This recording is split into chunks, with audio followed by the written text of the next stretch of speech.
एक बार फिर बात करेंगे स्टॉक मार्केट की। स्टॉक मार्केट में 1 घंटे की बंदिश के बाद कारोबार दोबारा शुरू हो गया है। पाकिस्तान स्टॉक मार्केट में शदीद तरीन मंदी बरकरार है।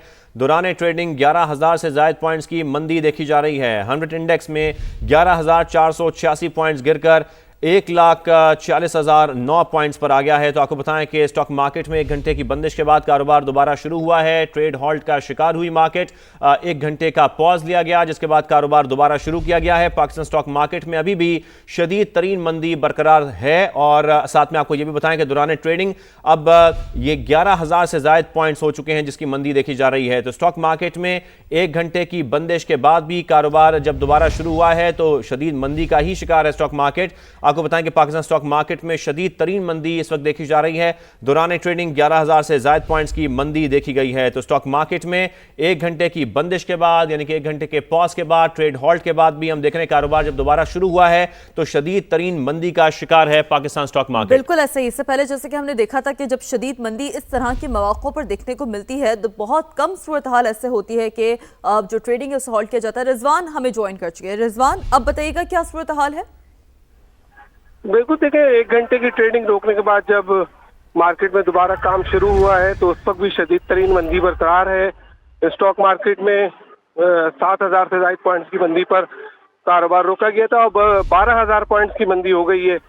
तमाम ही सेक्टर्स में जो है फरोख्त का दबाव है और 100 इंडेक्स जो है वो 12 हदें जो है वो गंवा बैठा है। वजह वही है कि ईरान और अमेरिका इसराइल की जो जंग फैलती जा रही है और फिर ऑयल मार्केट जिस तरह से डिस्टर्ब हुई है और ऑयल शूट कर गया है इंटरनेशनल मार्केट में, उसको लेकर सरमायाकार बहुत ज्यादा परेशान है। यही वजह है कि हम देख रहे हैं कि स्टॉक मार्केट में शदीद तरीन मंदी है।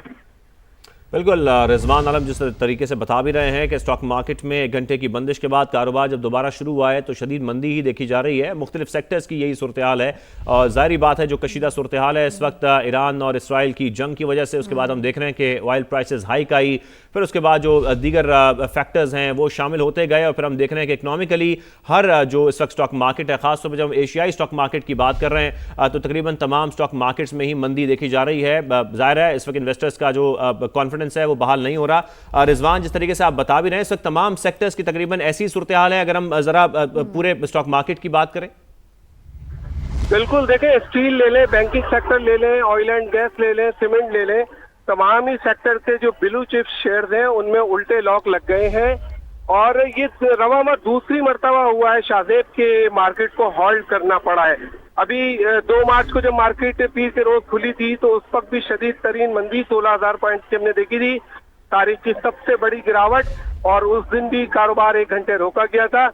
उसके बाद फिर मार्केट थोड़ी बहुत ठीक हुई थी, रिकवरी भी मार्केट ने की थी, लेकिन मार्केट में कॉन्फिडेंस बिल्कुल नहीं है। शाहजेब सरमायाकार परेशान है और फिर जिस तरह से इंटरनेशनल ऑयल मार्केट में रेट्स मुसलसल बढ़ रहे हैं, ये तमाम पूरी दुनिया के हर मुल्क की इकोनॉमी को डिस्टर्ब करेगा, खासतौर से पाकिस्तान जैसी मुल्क की इकोनॉमी को, क्योंकि पाकिस्तान का दारोमदार सारा जो है वो ऑयल इंपोर्ट पे रहे। पाकिस्तान की सबसे बड़ी इंपोर्ट जो है वो ऑयल की है, तो पाकिस्तान का करंट अकाउंट बैलेंस भी डेफिसिट में चले जाएगा।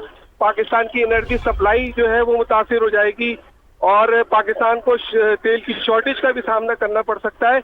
तो इतनी, और फिर ये जब महंगाई का तूफान आएगा और रेट बढ़ेंगे ऑयल के, तो फिर लामहला स्टेट बैंक को जो है मॉनेटरी पॉलिसी में बिल्कुल, और ये बिल्कुल सही फैक्टर आप कह रहे हैं कि वहाँ की सबसे ज़्यादा इंपोर्ट भी हम करते हैं, फिर IMF की इंगेजमेंट भी है। इतना बड़ा शॉक जो है वो हम बर्दाश्त नहीं कर सकते, पाकिस्तान स्टॉक मार्केट बर्दाश्त नहीं कर सकती। बहुत शुक्रिया रिजवान आलम, इस हवाले से तफसीलन हमें आगाह कर रहे थे।